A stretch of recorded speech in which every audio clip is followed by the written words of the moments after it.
Yes. Welcome into Let Me Put a List Together, where we rank topics about which we are passionate, along with Brian Mitchell. I'm Mark Grote, and today we are going to be doing the top 11 male Saturday Night Live characters. There will be a part 2 to this topic when we eventually do the best female characters of all time. But for this episode, we're doing the dudes. Yes. Right, Brian Mitchell? Yes, we are. Thank you, Mark. We are so excited that you are here. There is big news with the Let Me Put a List Together podcast, and that is because we have joined a network. So we are now officially part of the Podcast Entertainment Network. As of right now, we have our own listener line. So if you want to call our hotline and make suggestions about what you want to hear on the show, or if you even want your voice on the show, or you have a comment or something about a past show, you can do that. And that number is 833-PODS-NET. That's 833-PODS-NET. Press 8 and then put the first 3 letters of the show, L-E-T, in there, and it'll direct you right to our hotline. And also, if you want to send us an email, we have a new email address. It's lists@podcastentertainment.com. And that is the business. So very excited.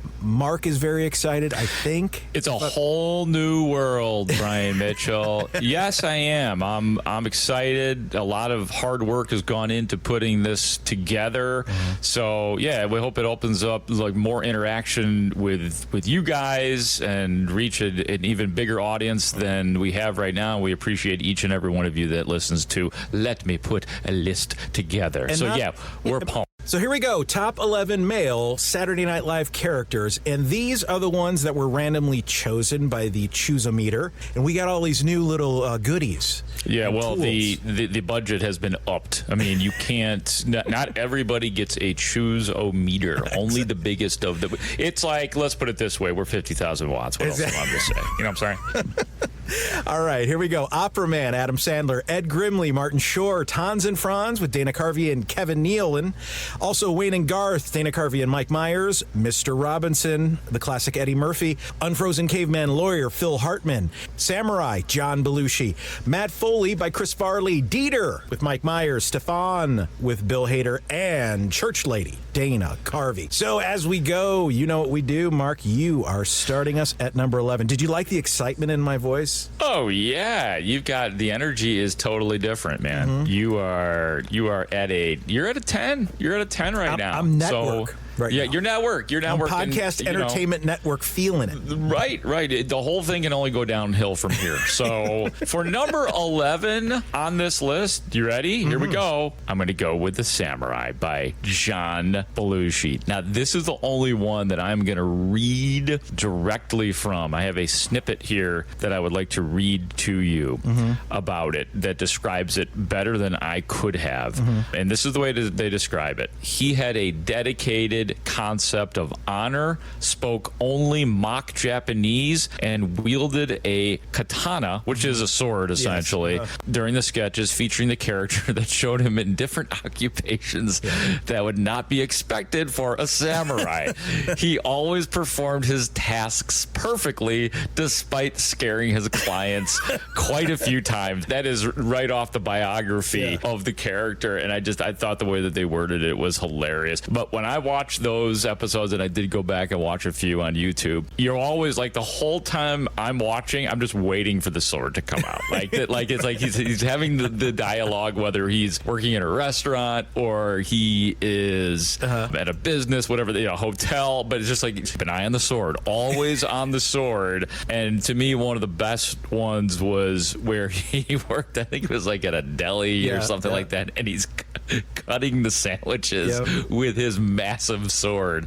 So it's one of those things you're like, how did they come up with this and how exactly does it work? But it works. So the Samurai is number 11 for me. Samurai number 11 for you. And yeah, I mean, I think the best Samurai episodes were the ones with Buck Henry. He was always the host. So Buck Henry would be walking into the delicatessen and he would talking about, serve me this sandwich, and there'd be like ropes of like salami and stuff hanging down, and he'd be cutting it down with the sword. Or like the other one comes to mind is Samurai Taylor, where he needed a tuxedo. Again, Buck Henry, who looks kind of nerdy and older. And the great part about Buck Henry is that he played it totally straight. Yes. He didn't like fall into what are you doing or why. It was just like expected that this guy was going to do exactly what he wanted. Especially of course, there's a guy with a long sword cutting the deli meat. Yeah, exactly. He's going to cut my sandwich in two. That's great. Okay, no. Oh, he's going to use the sword. Oh, that's fine. No problem.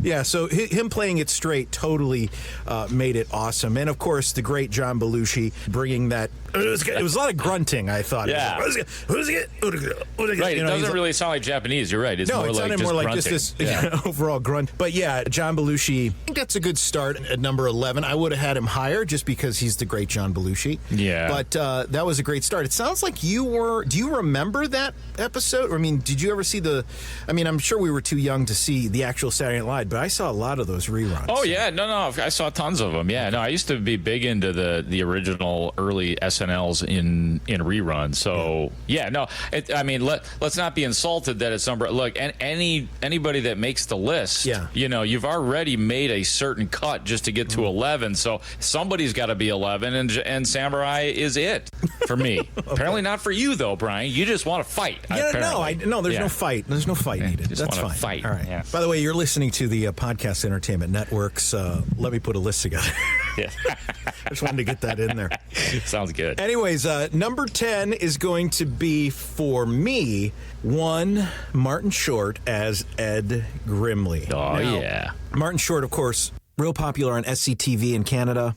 Came over and did some seasons in fact, I don't know if it was just one season he did at Saturday Night Live. I cannot remember. Forgive me for that. But, the whole concept of Ed Grimley actually just started out. He was just a very greasy, unnamed school parent. Okay. Did you see, in a sketch? And then what happened was they noticed that every time he was this parent in this sketch, that his hair kept getting higher. So he would just start pushing the greasy hair higher to where it created this look. And then from there, he just started showing his teeth more, and then created a character trait, and then just started this whole, after numerous episodes of being in this background character, then Ed Grimley was made. And of course, as you said, I think that some of the statements that I've seen pointed out, of course, he was obsessed with Pat Sajak for some reason in Wheel of Fortune. There's an episode where he's trying to get on the show. He was just, as I've heard him described, especially in a lot of the research that I've done, a hyperactive man-child. And of course, he's always like playing his triangle and wildly doing this dance around. His pants are pulled up like over his belly, almost to his like top of his chest, and saying, "Oh, I must say, and let's face it, and oh my God, give me a break." Like Pat Sajak would want to talk to me. I mean, like, come on, like he has time. Well, maybe he does, and he's like just this constant back and forth in his skull. So that is a great character, and that's one thing I love about Saturday Night Live of the past, is that it was all about the character. I noticed that the more recent Saturday Night Live, a lot of it is, they do impressions, especially when it was the Trump era and all that, doing a lot of impressions of just political people and, Trump himself and all the political people that were with Trump, a lot of just, impressions. But I love the creation of characters, and I think the older Saturday Night Live really pushed that. Create a character, get a catchphrase, and make it move forward. Yeah, and you did a great job of pretty much describing everything about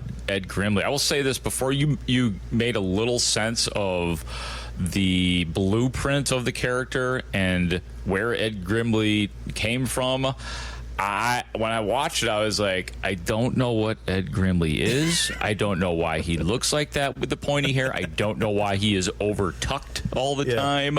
I just thought it was hilarious, especially when I was a kid, because he is kind of like a clown.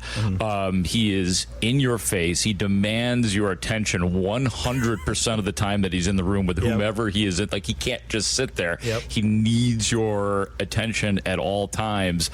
And I think, too, the last thing that I'll say about it is that I think it's a like a perfect fusion of Martin Short's skills as a physical and obviously vocal comic as well, because he's always been like that. And Martin Short, maybe even as many accolades as he's gotten throughout his comic career, he might even be a little bit underrated, under the radar, because I know, like, from listening to other Saturday Night Live cast members throughout the years, like he's like a guy that they almost 100% of the time just think is like the most hilarious guy. All right, so Ed Grimley was number 10. That was your choice. So my choice at number 9, Adam Sandler, Opera Man. Essentially, and tell me if I'm describing this right, it's basically Adam Sandler singing opera or singing the news as an opera singer. That is the simplest form I could put it into for anybody that has not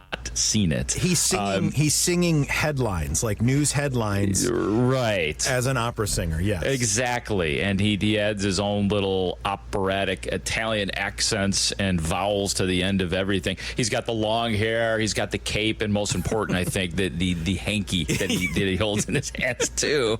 And you're not going to be surprised when you hear this, Mitchell.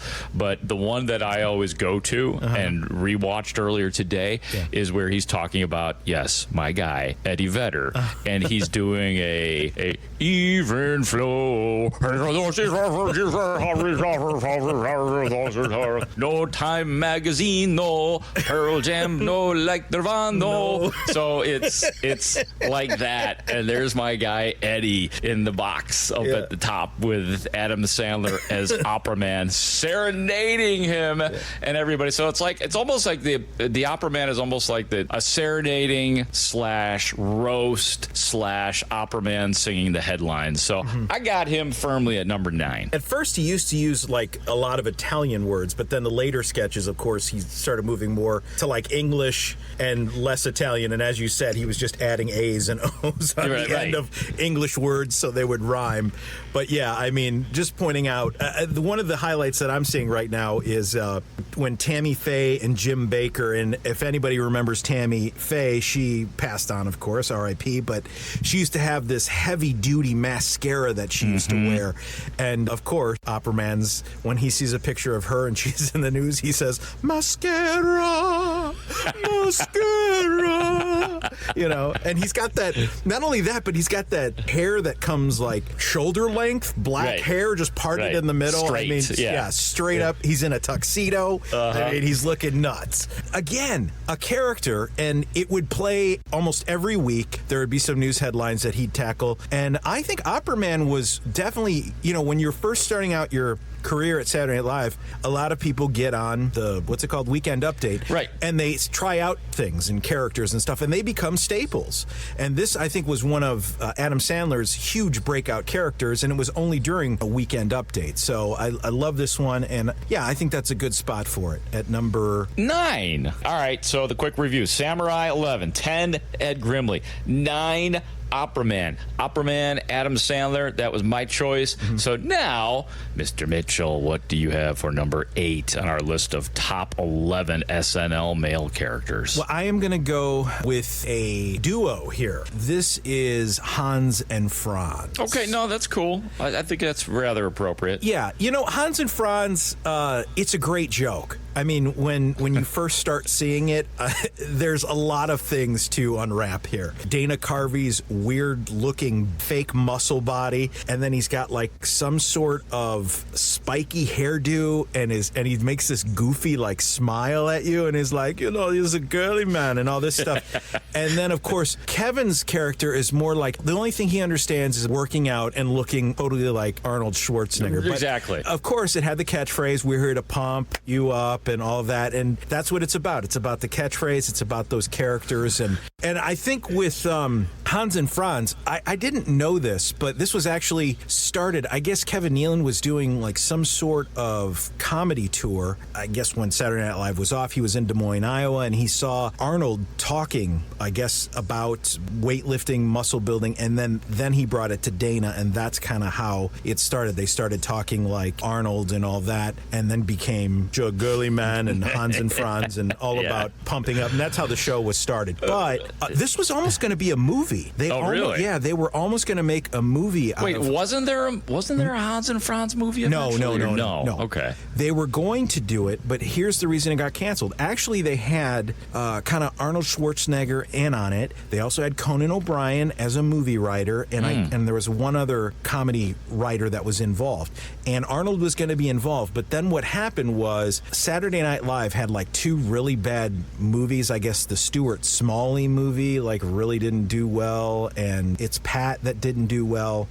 And then, of course, Last Action Hero just came out with Arnold Schwarzenegger, and that didn't do well. So he was like, all right, this is just... It was in development, but he declined to do it, and then, of course, it all just fell. Interesting, yeah, and I think too about the yodeling music right very beginning, and essentially they're making fun of Arnold Schwarzenegger, and in reviewing the tape today, Brian, they do say, I don't know if you knew this or not, but they say that they are the cousins of Arnold Schwarzenegger. And I don't know if as part of the bit they're actually lying about that, and Arnold doesn't really know them. But didn't Arnold he had to have made a cameo on one of them? No, he did. He made a cameo on one of those, and which he says he can't believe his cousins are girly and weak. I mean, so what a way to just kind of your flabby pectorals. Yeah, remember that? He was like touching them and stuff, and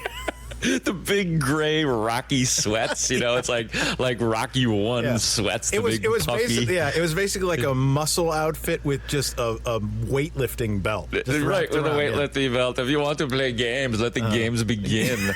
And it was for like a few weeks, if you are of a certain age, it was on, or for that season, or maybe two, it was on you had to have your Hans and Franz, or you were mad when midnight came along and they didn't do Hans and Franz. You got to do Hans and Franz. So I think that's I did have a little higher, but I think that the Hans and Franz at number 8 is very appropriate. So good job, Brian. Good job. The network is very happy with you. I've just talked to some people, and the network is pleased. Great. You just got off the phone with them? Great. Yeah, the network is happy with the way things are going so far. All right, hold on a quick minute. You are listening to Let Me Put a List Together on the Podcast Entertainment Network. And now, a word from our sponsors.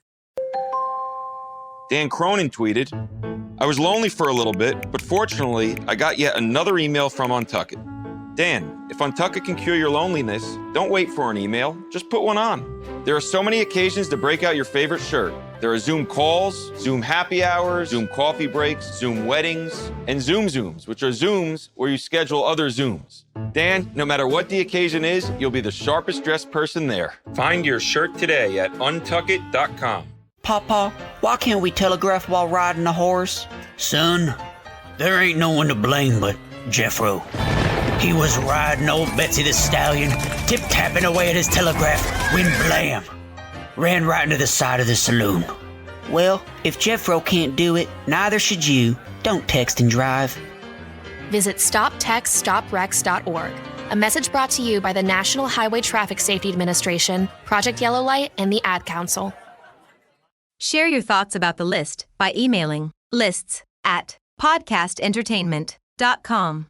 And now, back to Let Me Put a List Together on the Podcast Entertainment Network. Bill Hader. I just laughed thinking about this guy. He is, and I don't know if people appreciate him as much as you and I do, because he made our list, and hey, it's our list, so we can put whomever we want. So we like this guy. He is, I guess he's like a New York metrosexual, I guess is the best way to put it out on the social scene. He delivers the social scene in New York City in a way that it's like he's always telling a secret. It's like, hey, by the way, and with his hands over his face to almost make it look like he's got his hands cupped over his face as if to think it's a secret, and to hide his laughter all at the same time. And he just says really weird things to describe, New York's hottest clubs. It's a smidge of sparkle of sensual smell and human fire hydrants, or just like whatever you want to say, you could say it, and it totally worked. And he usually, that character character was usually good at making the host laugh, the news desk anchor, the SNL. Seth. Yeah, Seth. Was it Seth? Yeah, I guess it was Seth. Yeah, you're right. It was Seth. I wasn't sure if Colin Jost had come along. No, but yeah, that character had a way of making everybody on set laugh. And I'll sum it up by saying, I guess, that he just did great random adjectives to describe clubs and always breaking character. So it's a very quietly and sort of in the peripheral, it's brilliant. Well, I mean, yeah, absolutely. I mean, let's look at it all. I mean, he's got the Ed Hardy type shirt on, and he's got his hair like combed all the way to one side. You know, right. He is the quintessential destinations and event advisor on the show, and he's always talking about the unusual clubs and parties. Now, some of the ones, it's like it usually starts with Seth Meyers pulling out something like, "Hey, you know, families are coming to New York for the holidays, and we have our correspondent Stefan to tell them where to go." And then he's like, "Hello," and he comes in and he does that whole thing, and then he's like, "So where should they go?" And he's like, "Okay. New York's hottest club is Hey."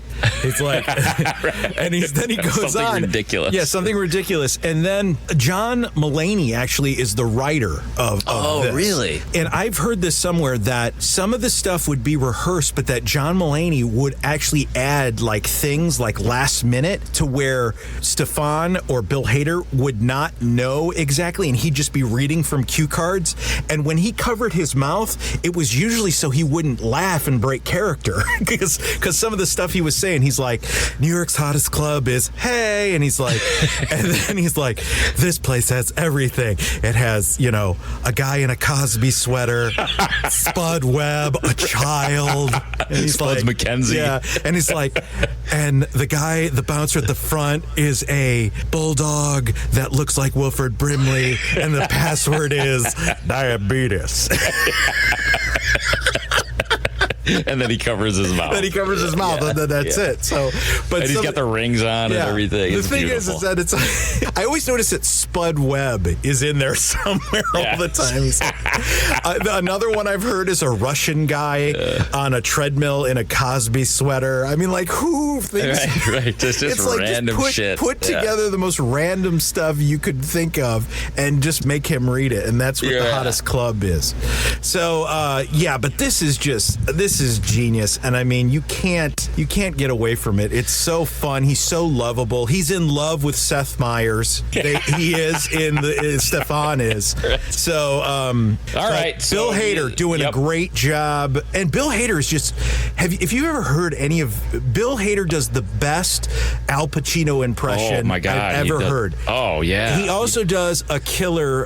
Who's the guy from MASH? Alan Alda. Oh yeah. Holy Alan cow! Alda. Close your eyes. Yep. Listen to him, and that's Alan Alda. Vincent Price. You ever heard him do that one? Yes, that's it. Yeah. That's another one of my favorites. No, he's a guy who, like, just watching him on SNL, you never even really saw the full extent of his talent. Like, I've seen him more like on some of the specials he's done, and just when he's a guest, like on Conan, as you said, like go back and watch like Bill Hader with Conan O'Brien. It's hilarious so stuff. It's so good. Yeah, Stefan is one of my favorites. What is Stefan at now? So Stefan was number 7. You, sir, have the board at number 6. Number 6, I'm going to have to go with another duo. I know that some people might think this is bizarre, but I'm going to have to say Wayne's World with Wayne and Guard, Dana Carvey, and Mike Myers. Now, when this initially came out, I mean, you were waiting for this, and I feel this is a timepiece. You know what I'm saying? It's like a time period piece because it was based on the guys that they had their own public access show,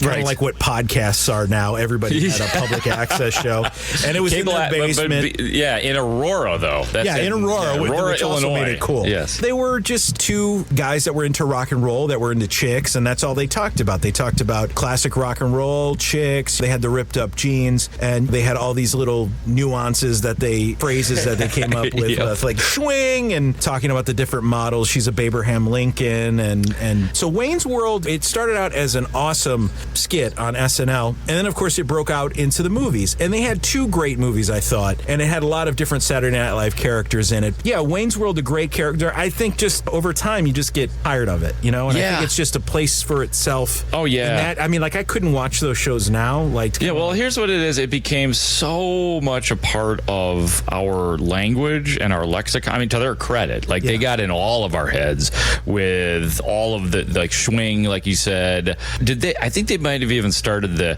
hey, that dude is hot. Not. Yeah, Didn't they start the whole not thing? I'm sure they just expanded on it. You know what I mean? Yeah, something like that. I don't know. Maybe I'm wrong on that, but yeah, they invented their own language and their own baseline jokes, and it got out there. And I think it was just, it's like it was a moment in time. Yeah. And you're right. I don't think that, for me, it doesn't really hold up that well. But you recognize it. I recognize it. We recognize it, that it is a classic and that it was massively popular and pop culture. And that's like when you've really done something right, especially in comedy, when you have people reciting your lines and using them like they're your own, then you've done something right. But it doesn't mean that we have to sit here and say that we love Wayne's World right now. I can't believe that you and I kind of, we are totally on the same page with that. Respectful, but it's like, there's something about it that I'm just done with like it. Extremely been there, done that. Extremely been there, done that. Yeah, because it was on in the Super Bowl commercial. It was a part of a Super Bowl commercial, and I think it might have made some sort of comeback on one of the many channels in some regard. But yeah, it's like, okay, I'm done. It was great, but I'm done. Yeah, it just beats you over the head, and then you're just done. It's same thing with Austin Powers, just beat you over the head. Now you're done.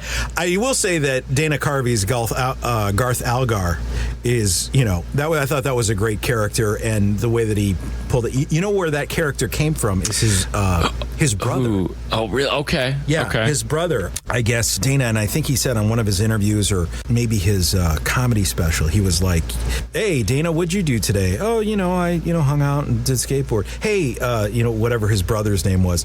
Hey, what did you do today? He's like, I fixed the dryer. It now works perfectly. The spin cycle is excellent. And they're like, wow, that's great. He's like, yeah, I did it all by myself. And so that's where the inspiration came for Garth Algar. Yeah, it's like he's like this sort of insecure, creepy character. Yeah. You know what I mean? Like you're not really sure, is he insecure? Is he harmless? Like, he's like, hey, did you ever find Minnie Mouse attractive when she was wearing that dress? He's like, no, man. Oh, neither did I. I thought it was Bugs Bunny. I mean, it was Bugs Bunny. Yeah, it was Bugs Bunny. As a girl's bunny. You know me, man. Yeah. I'm always just a little bit off, and I love it. That's my favorite part of this whole show, is that we give out false information, then I have to correct.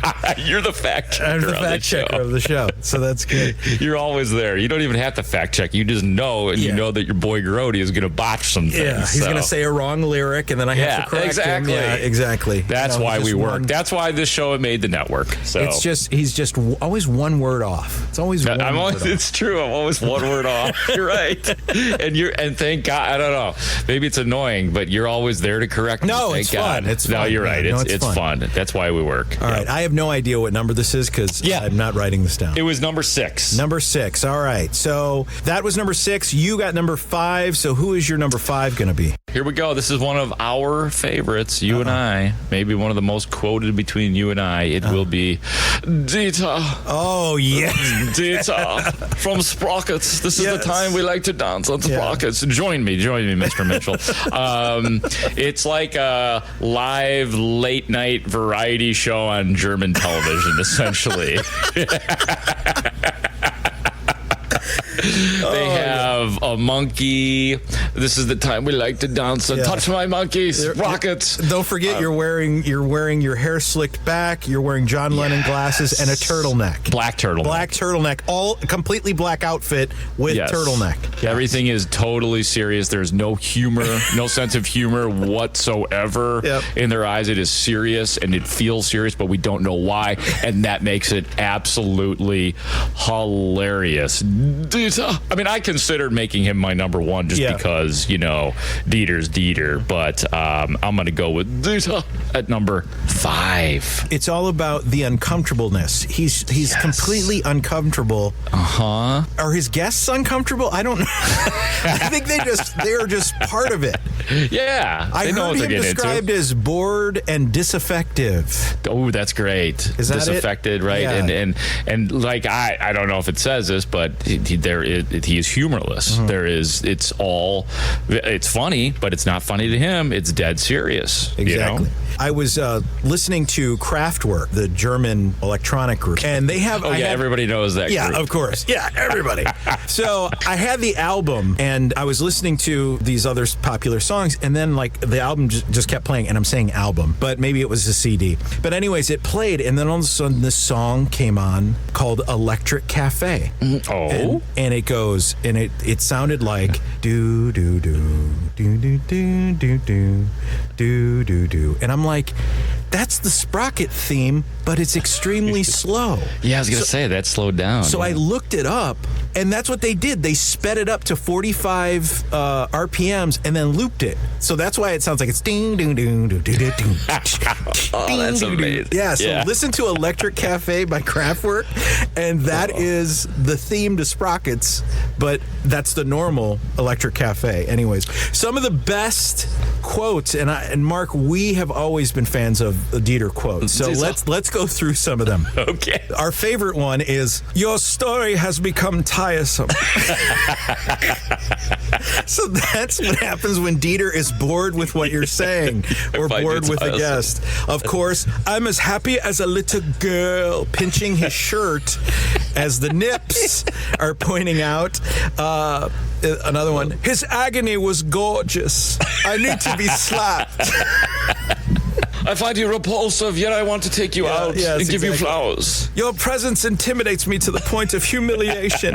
Would you care to strike me?" This classic episode where it was Germans disturbing home movies, which is my favorite Sprockets episode, and it had the guy from Twin Peaks, Kyle MacLachlan. Fair enough, yeah. Okay. You know me, I'm good with like 70% correct. "Karl-Heinz, you are beautiful and angular." You are beautiful. Like as in Karl-Heinz Granitza or something? That's the name of the guy. That was the name of the guy that that Kyle MacLachlan. He was a guest host. Oh, okay. Yeah. So yeah, I mean, those are some of our favorite Dieter quotes, and yeah, this one lasts. I mean, this one is.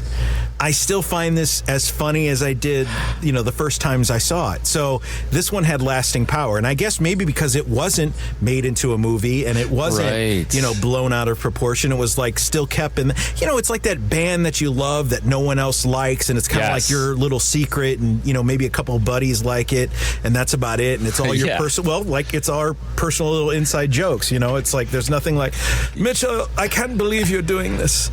You make me sick and vomitous, but I love your style."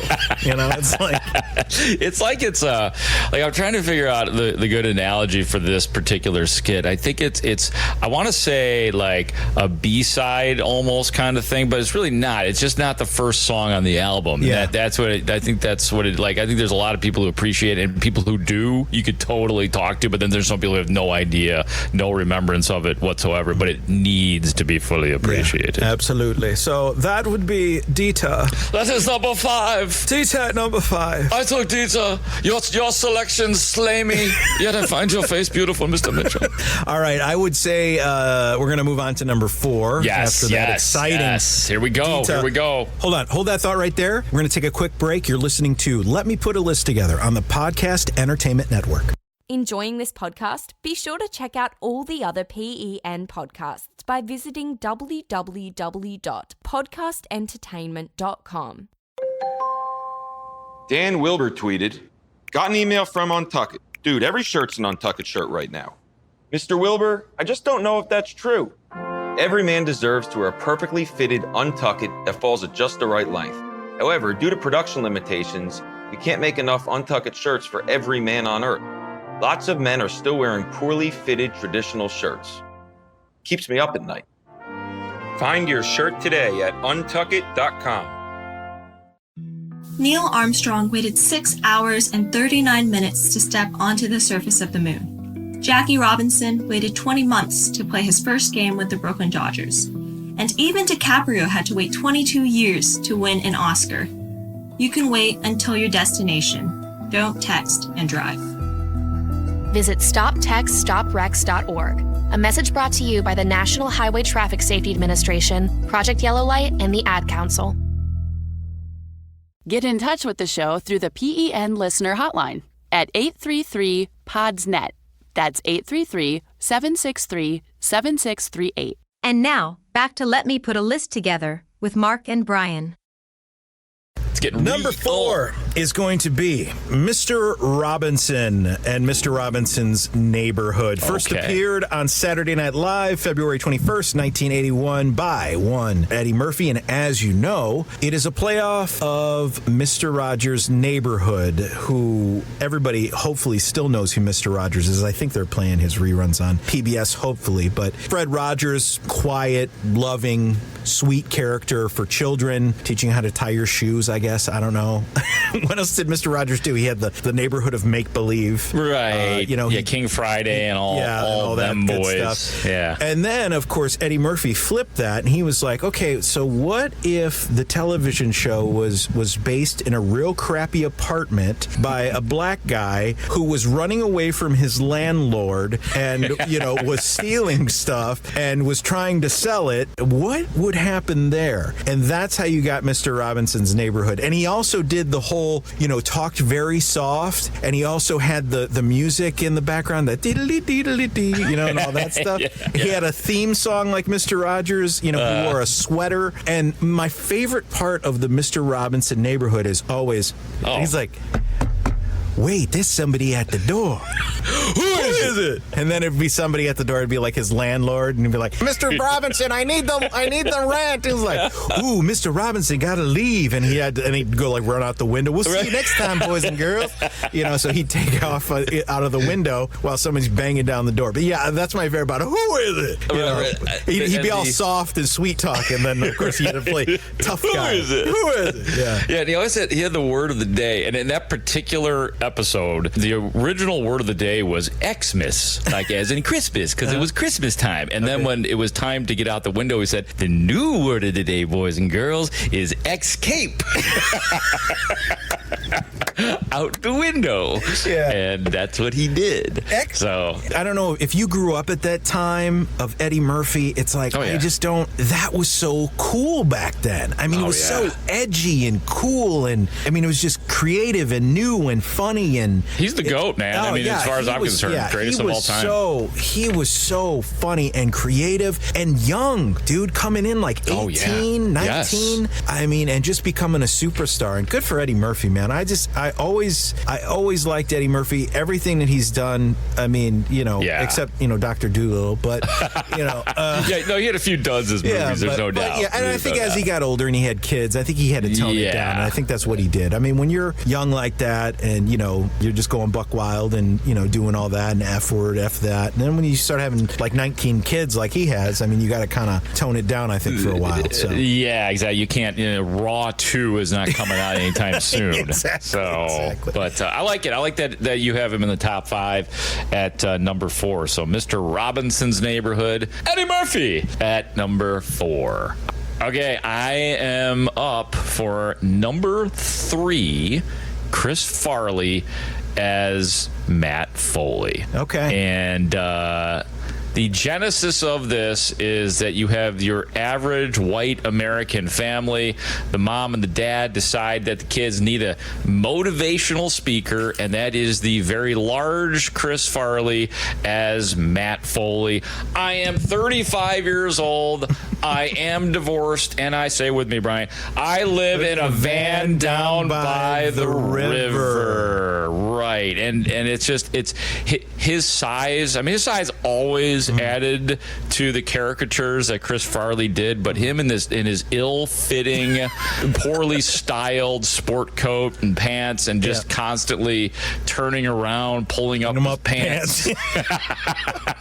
David Spade cracking up the whole time. And the one that I watched, it might have been the only actual Saturday. It was the Christina Applegate one where she's on the couch. She was obviously the host that day, and it's just hilarious. Like just him doing his entire shtick and trying to get these kids to do right when in fact he is, well, they make him out to be a loser. So yes, I've got him at number 3. I'm going to say that Matt Foley, if you think about Saturday Night Live and the over-the-top big guys like John Belushi I think that a character like this is right up Chris Farley's alley, and I think he totally ran with this. I think one of the coolest things about this is that the name that he came up with this character, and the concept of the character was created by Bob Odenkirk, who is Saul in Better Call Saul. Farley debuted this character at Second City prior to joining Saturday Night Live, and he based this name of this character on one of his rugby teammates, who is now a Roman Catholic priest in Arlington Heights. So there is a Matt Foley, a Father Matt Foley in Arlington Heights. And also, as much as problems that he had, he was a very devout Catholic, as much as he could be. I think he really struggled with that, with all of his drugs. Oh, yeah, substance abuse, for sure. But anyways, just an awesome sketch. I loved when he would, fall out of the window, or he'd, crash on the table. You know what I mean? He did. Yep. The one, I think in this particular Christina Applegate one you're talking about, I think the kids left a bag of flaming dog crap on the thing, and remember he had to he opened the door and he put the fire out. He put the fire out, but then he's it was dog crap, and then he lifts up his leg, and that's when he falls out the window. Awesome, dude. Just creative as all hell. I miss Chris Farley, and I think Matt Foley is definitely one for number 3. Yeah. All right, so Matt Foley by Chris Farley is number 3. We got 2 to go, and Brian, you have the honors, my friend. What is number 2? It's probably one that's not as popular, but it's one of those Dieter that just kind of it sticks with you, and it's kind of that hidden favorite. And that is going to be number 2 is going to be Unfrozen Caveman Lawyer, Mr. Keyrock. Yeah, Mr. Keyrock, right? Mr. Keyrock. This was created by Jack Handy. Deep Thoughts by Jack Handy. And it was played by the great Phil Hartman. I like the intro scene where they talk about, 100,000 years ago, this Neanderthal fell into a crevasse. I love the way they say that. Fell into a crevasse. And he was frozen solid. In 88, he was he was thawed out. He attended law school, and he became Unfrozen Caveman Lawyer. I mean, just love it. He goes to law school and he becomes all of the stereotypical lawyer trait. But he uses this bogus logic that he's oh my gosh, your modern world confuses and frightens me. He's I went to Hawaii, I saw a solar eclipse, and I thought, oh no, is the moon eating the sun? I don't know, because I'm a caveman. But I do know that when a man crosses the street and he gets bumped by a guy on a bicycle, that he is required to receive no less than $500,000. And he happens to have that handy. And then all of a sudden, they're okay, do you guys have a verdict? And he's we don't need to discuss anything. He's Mr. Keyrock made it perfectly clear. And then, of course, Keyrock's on a cell phone, and he's sitting there on a cell phone. He's ooh, these tiny little voices coming out of this weird machine. I don't understand your world. Your world, yeah. Your world scares me. But I do know this. Yeah, exactly. Right, and then the judge will be okay, the jury can now go deliberate. And we don't need to deliberate. We've made our decision, and he always wins. He's so good. And then they always did on the next Caveman Lawyer, and he'd be Caveman in the airport or something like that, or on an airplane. And right. There's one of those that they teased that I was watching, that he was running for office of some type, and he's got his entire family around him. And that's I don't understand your liberal politics and your conservative politics, but I do know that he becomes the perfect candidate because he doesn't understand the rigmarole of American politics. I'm just a caveman. I'm frightened by your flying machines. Oh, it's so good, it's man. It's so good, and that's what I'm saying. I mean, a lot of people probably wouldn't put it that high on the list, but that is why. It's that compared to Wayne and Garth. I mean, it has teeth. It still lasts. It's still, look at how it's making us laugh, dude. I mean, it's I know. That's why it's so good, So because it has not been overdone. Yeah, so overdone. We're gonna overdo it. Absolutely. But, beautiful at number 2. We are, if you're following along at home, you know that there is one left. So do you want to do a recap? Have you been keeping count? I can do a recap. Okay. Absolutely. I have been keeping track, believe it or not. All right. Number 11 was Samurai John Belushi. Number 10, Ed Grimley by Martin Short. Opera Man was number 9. Number 8 was Hans and Franz. Number 7, our guy Stefan with Bill Hader. Wayne's World was number 6. Dita was number 5. Number 4 was Mr. Robinson's Neighborhood, starring the GOAT Eddie Murphy. Number 3 was Chris Farley as Matt Foley. And then, as we just went through, Phil Hartman and the Unfrozen Caveman Lawyer. The number 1, it is left. It is the only one left on our board, and it is, well, isn't that special? Yes. Oh, my gosh. Church Lady, yes. Dana Carvey, one of the most popular skits of all time. It is Church Chat, the righteous talk show host Dana Carvey, dressed up as probably a woman in her late 60s or early 70s, wearing her dress all the time, and yes, her tagline, well, isn't that special? And her organ player, hit it, Pearl. And usually at some point in time mentioning the Beast. Oh, who could have made you done such a thing like this, Sean? Could it be Satan? And just like any number of different taglines and guests, the superior dance, the we like ourselves line. Yep. And again, these are lines too that I think that people took out on the streets as well for Dana Carvey. But just one of his many great characters. But Church Lady is a dominating pop cultural phenomenon, or at least was back in whenever it was. Yeah, it was. It first 90s? appeared in 1986, Boom. and then the last appearance was 1990. Okay, So and then he came back and did one too. He hosted like in the last 5 years or something like that. But I got your point. And this was, he based this character, I guess he used to do it in his stand-up routine, but this was based on all the women when he went to church growing up that would like kind of keep track of people's attendance, and would kind of just, they're the Mitchells, they weren't in, the last 3 months. Wonder where they've been. It's like that kind of lady. You know what I mean? They haven't showed up for church. Oh, well, what were you doing? Watching football and, sitting back and not going to church. Those types of lady. Yeah, thinner. Yeah, that kind of thing. So he went and expanded on that. And I liked when he used to just have different people that were guest hosts just come on as themselves. Yeah, Sean Penn. Sean Penn was one of my favorite ones where he's like, Sean, he's like, all right, you are married to, what's her name? He's like, Madonna. She's like, oh, Madonna. He's like, she's named after the mother of our Lord, but she doesn't quite live up to the same types of...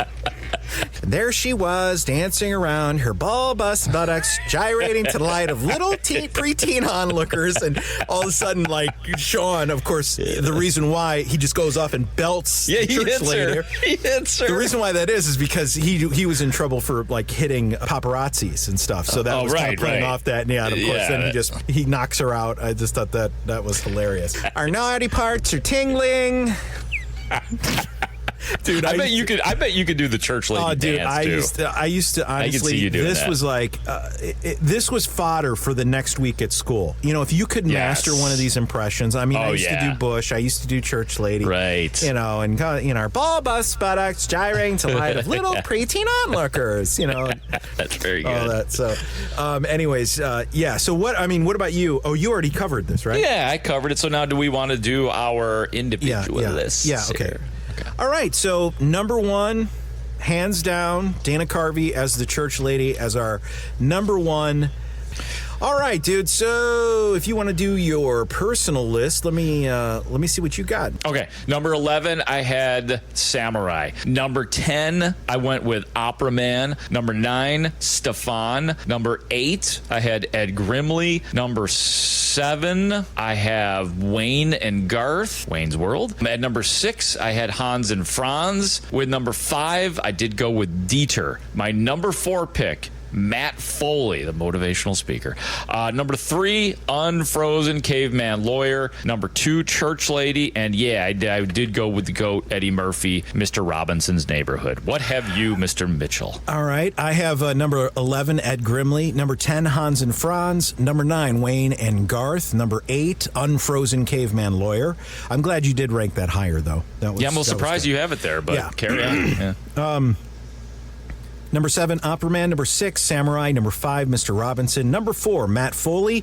Number 3, Stefan. Number 2, Dieter. And, of course, my number 1, and I think an incredible character of all time, Church Lady Dana Carvey. I did go on alert when you had Unfrozen Caveman as high as you did, just because I thought you had more love for that. But for the most part, yeah, I mean, I had Eddie Murphy as number 1, but I could totally, I would not fight you on Church Lady. No, sir. All right, those are our lists. Mark, we usually like to do honorable mentions because, there's just too many to put on this list. There are still more great characters. These are just the ones that the Choozometer chose for us. So what do you think? Are there any that are on your honorable mention list? Yeah, I got a few, actually. I have Tracy Morgan as Brian Fellows, basically a dumb guy who talks to animals, which is just hilarious. I don't know if you remember Kenan Thompson, and then Jason Sudeikis as well was part of it, called a skit called "What's Up with That?" Hilarious. Stefan, we did Mike Myers Coffee Talk, and then I had to put on their honorable mention. I think Superfans. I mean, that was another pop cultural phenomenon, and people to this day know what the younger people don't know what they're saying, but they've heard of it, and they're like, oh yeah, I think my dad was into that or whatever. But those are my honorable mentions. You got a couple? I have. I don't want to forget about Rob. Rob Schneider, Copy Man. Making copies. Bill-O-Rama. Copy-Rama. There was Sting was on the show. Sting-ding-a-ling. Sting-ding-a-ling. Ding-a-ling. Their response was, hey, hello, Richard, just making some copies. He's like, Sting. Sting-a-ling-a-ding-ding. And they're all like, Sting-o-rama. Okay, all right. That's a good one, Richard. I haven't heard that one yet. A lot of people don't remember John Lovett's original breakout character was the liar guy. Remember the liar? The liar was great. He was like, and that was another one that became a big catchphrase. He's like, I'm part of the New York Yankees. Yeah, I'm in the number 4 slot. Yeah, that's it. Yeah, that's the ticket. Yeah, that's the ticket. Yeah, I'm a big baseball player, or something like that. Yeah, so the constant liar. That's a good one, man. Any other honorable mentions? I can't top of my head. Those are the ones that. All right. That's good. No, I mean, I'm sure there's tons more. I mean, you and I, just to give the audience a little idea, you and I are huge. I mean, as you could tell, this is the second or third SNL topic we've done, and we're going to do more. We're just huge SNL P1 fans of the show obviously from the beginning. So lots of love for SNL. Okay. All right, man. Sounds good. All right, so that's going to wrap it up. This is our first show on the Podcast Entertainment Network. Many more to come. And Mark, not a bad job. It's weird that we start our shows with something always NSL. That we start our shows with something always SNL.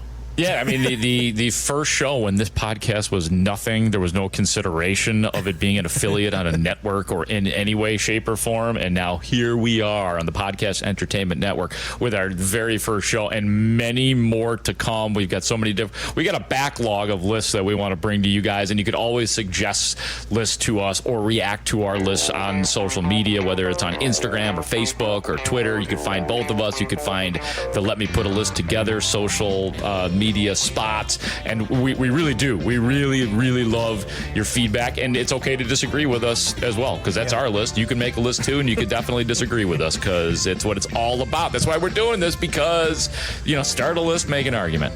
Yeah, that's what we're trying to do. So don't forget, we have the listener hotline, 833-PODS-NET. Just press 8 and put in LET, which is the start of our title of our show, Let Me Put a List Together, and leave a comment, all right? Thank you for listening to Let Me Put a List Together on the Podcast Entertainment Network. Be sure to subscribe, rate, and review on iTunes, Spotify, or wherever you get podcasts.